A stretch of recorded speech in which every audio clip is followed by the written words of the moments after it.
depois dizer-me que a imprensa angolana, o Jornal de Angola, é o contrário de um exemplo de isenção. É o jornal oficial, é o único jornal. Quer dizer, depois há umas folhas de couve que fazem um papel importantíssimo e que é preciso, e cujo trabalho é preciso respeitar, o Folha 8 e outros, mas que têm um alcance limitadíssimo. Vocês nem sequer as rádios deixam ter um alcance para além da cidade de Luanda e às vezes de uma forma limitada.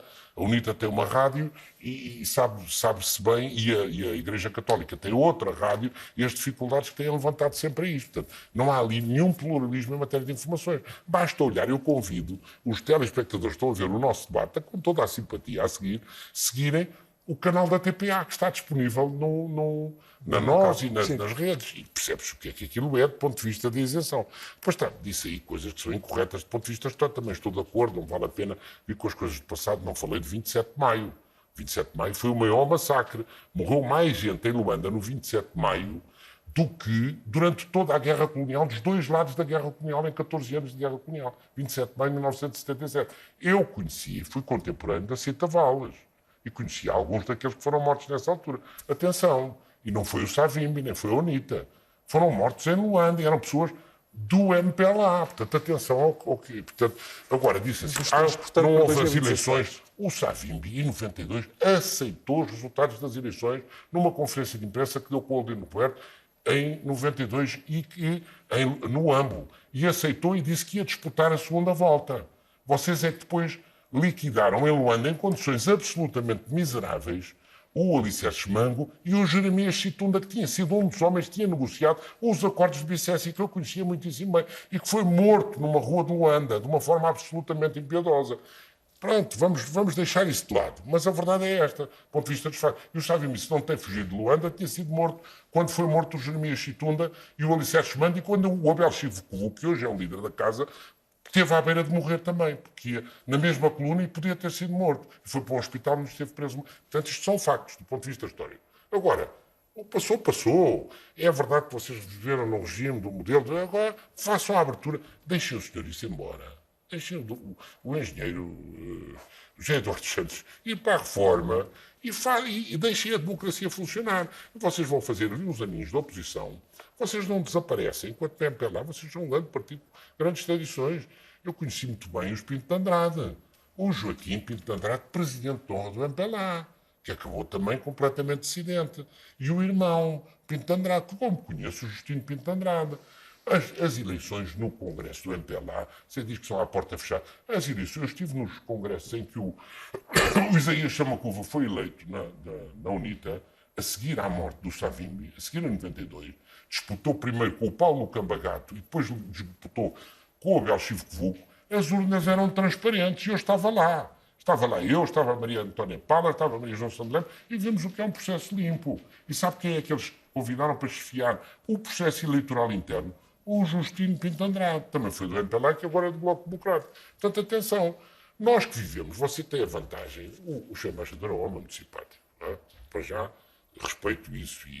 Agora, eu sou muito mais velho e, portanto, eu vivi a ditadura aqui. E o colonialismo, contra o qual estive sempre. E, portanto, não pode haver confusões entre respeito por regras democráticas e elementares e desrespeito. E lá há desrespeito. Talvez haja intenção de um dia cumprir. Mas no dia em que se cumprir, ninguém se mantém no poder. O Luati Beirão deu agora uma entrevista há relativamente pouco tempo, uma entrevista até comovente, em que dizia assim: nenhuma ditadura faz eleições para aceitar perder as eleições. Portanto, não é possível. Vocês primeiro percam as eleições, que é aquilo que tem acontecido em todos os sítios onde há transições democráticas a sair, depois logo falamos.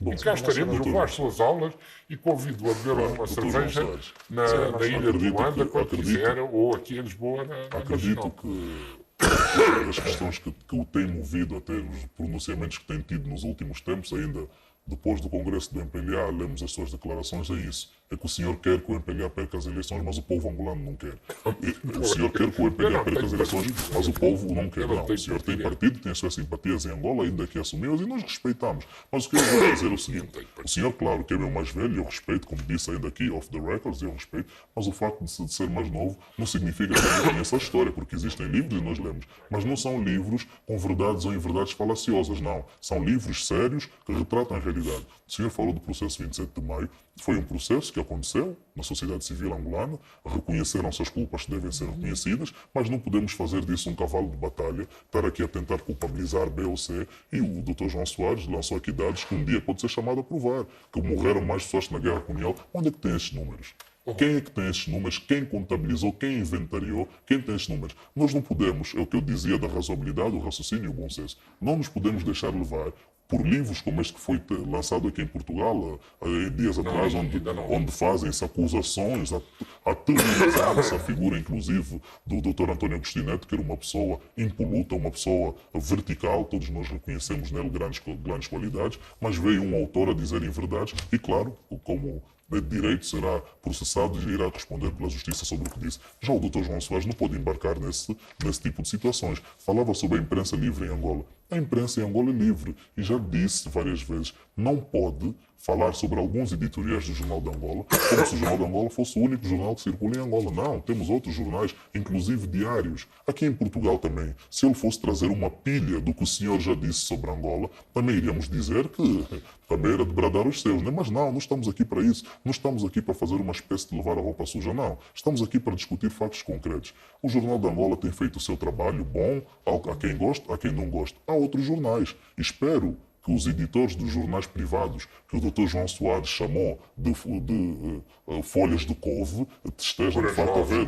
Não, disse que eram folhas de couve, que estejam de facto a ver este programa e que depois o elogiem como têm elogiado, sempre como têm feito, e me carnificinem como têm carnificinado. Agora, Dr. João Soares, muitos dos jornais que existem em Angola, aqui em Portugal, não duravam um dia, pela falta de profissionalismo, pela falta de ética e pelas acusações sem sentido que fazem. Mas lá existem jornais. Nós, todos os sábados e domingos, temos mais de 15 jornais impressos em todo o país a circularem. Para além da imprensa escrita, temos a imprensa digital. Como sabem, dentro das novas tecnologias, tem sido inclusive fomentado pelo próprio governo da República de Angola, que tem aberto mediatecas, tem criado pontos de acesso livre à internet, contrariando essas teses de que não existe liberdade de expressão e que o governo da República de Angola não quer promover a abertura. Falava aqui sobre uma entrevista dada por Luati Beirão. Certamente Luati Beirão não falava de Angola, devia estar a falar de outra questão, porque Angola é um país democrático e, contrariamente ao que o Dr. João Soares disse,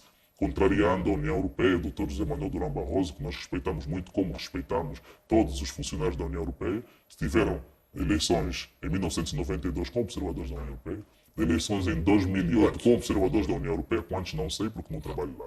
Eu em 2012 com observadores da União Europeia, os observadores da União Europeia, da União Africana, da CPLPI e da SADCC foram unânimes em classificar as eleições de livres e justas. Processos perfeitos não existem. Se quiser um processo perfeito, recua até George Bush e Al Gore e verá também que não existem processos perfeitos. Senhor Embaixador, eleições do Congresso do MPLA, um momento, só um minuto. Eleições do Congresso do MPLA. Aqui, lembro-me, acredito que foi Marco Antônio Costa, que representou o Partido Social Democrata, disse e viu-se, foram eleições completamente exemplares. Pela primeira vez, com voto eletrónico, inclusive. Voto eletrónico, sem margens para haver aqui manipulações, etc. Portanto, e é este o espírito que estamos a conduzir para as eleições de 2017. Começou agora um processo de registro eleitoral oficioso em Angola, não sei se está a acompanhar, que por acaso está a ser assessorado por uma boa empresa portuguesa, onde o Estado quer que quem não se recenseou faça o seu recenseamento, todos aqueles que já se recensearam continuem a atualizar os seus dados para garantirmos um processo livre e transparente em 2017.